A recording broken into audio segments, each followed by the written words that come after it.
r/askreddit. What evil prank have you pulled off? Two of my friends have never met each other. Before they spoke, I told both of them that the other is a bit deaf. They shouted at each other for a few minutes before they realized that I'm an asshole.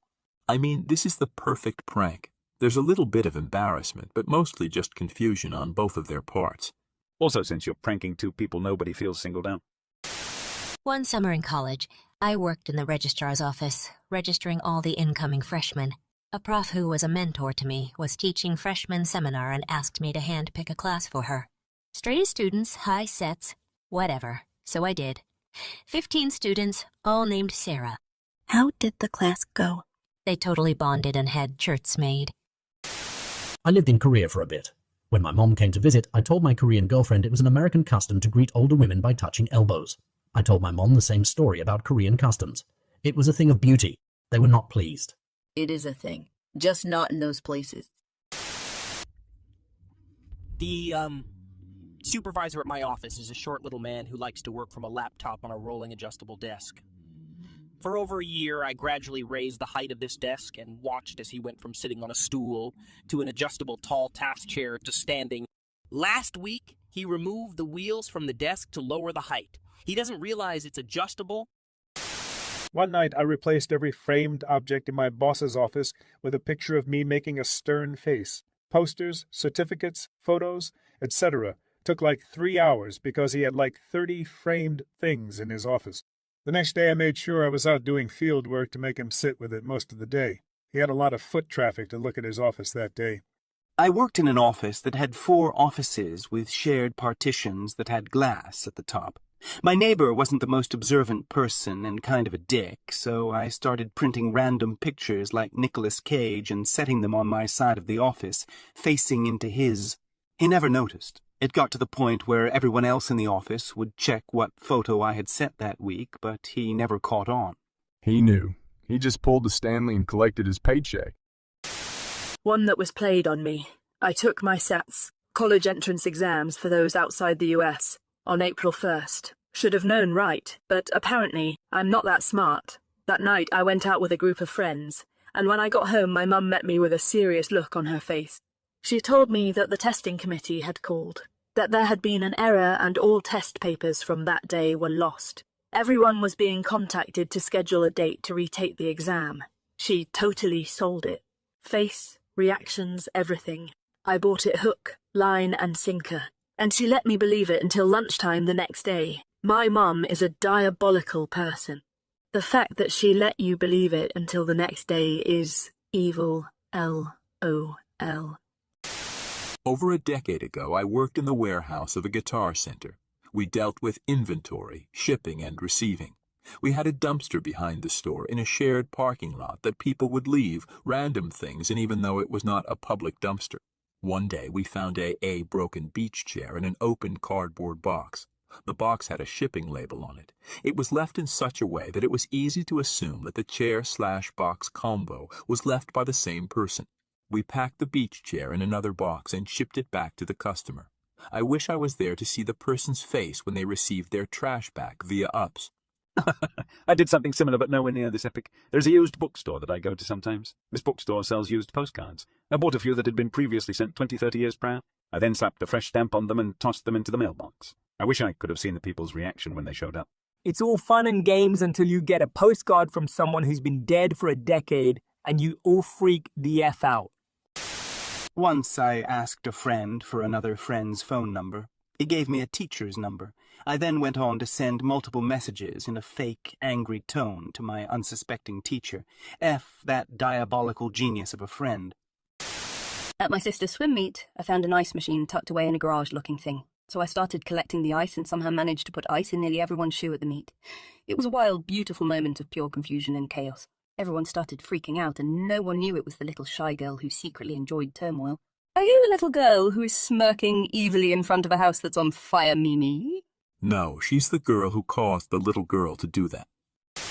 Working in a hot factory, supervisor and job planner in this enclosed cubicle, with a window AC unit in the middle of the shop, also known as Nice 68 in there, while we sweat our butt off in 95 to 110 feet. Kinda hot and pissy and always flies around. I kept grabbing the flies alive, walking into the cubicle to ask a usually legit question, or say I'm just cooling off and opening my hand behind my back. I put 14 of those fuckers in there in one shift. He never did catch on I was doing it, and the planner was pissed swatting around there were so many flies in there. Supervisor was cleaning out every crevice thinking some food is supporting life now somewhere.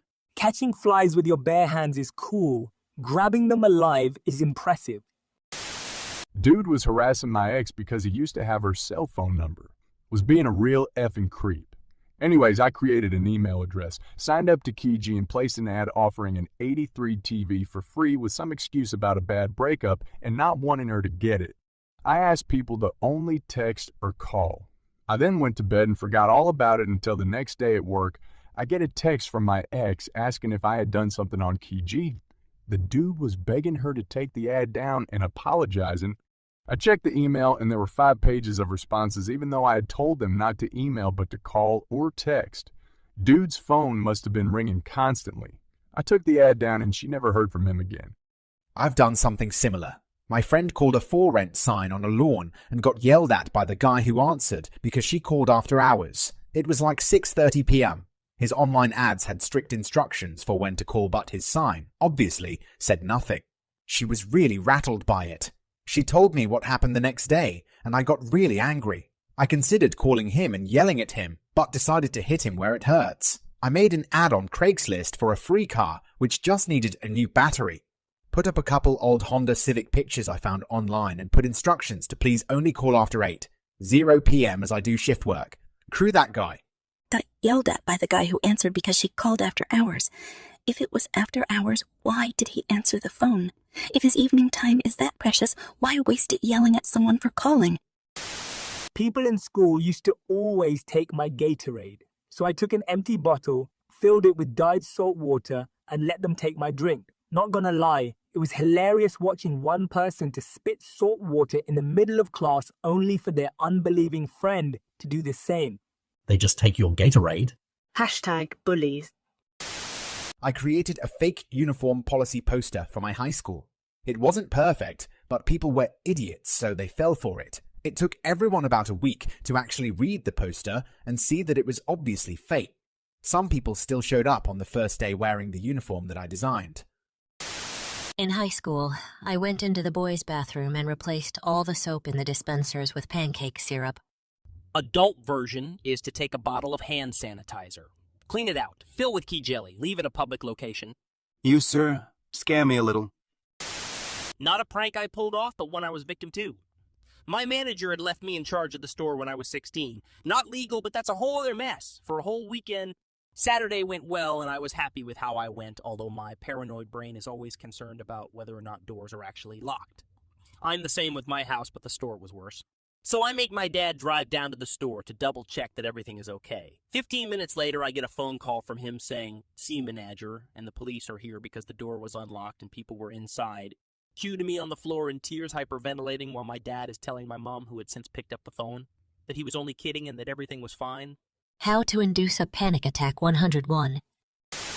I convinced a coworker for 2 months that the guy she had sat next to for 3 years was named Jay, not Dave. They worked in different departments, but sat 3 feet away from each other for years. I got the guy in on it, and his manager. Then later his supervisor, group manager, division manager, and entire department. They bought him new nameplates for his desk, changed stuff in the system, so his name would print as Jay, etc.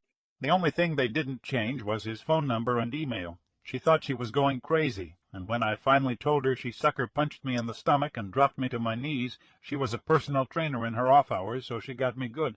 Totally worth it, and I laugh about it to this day over a decade later. A for effort, my man, and it sounds like you took your lumps with grace.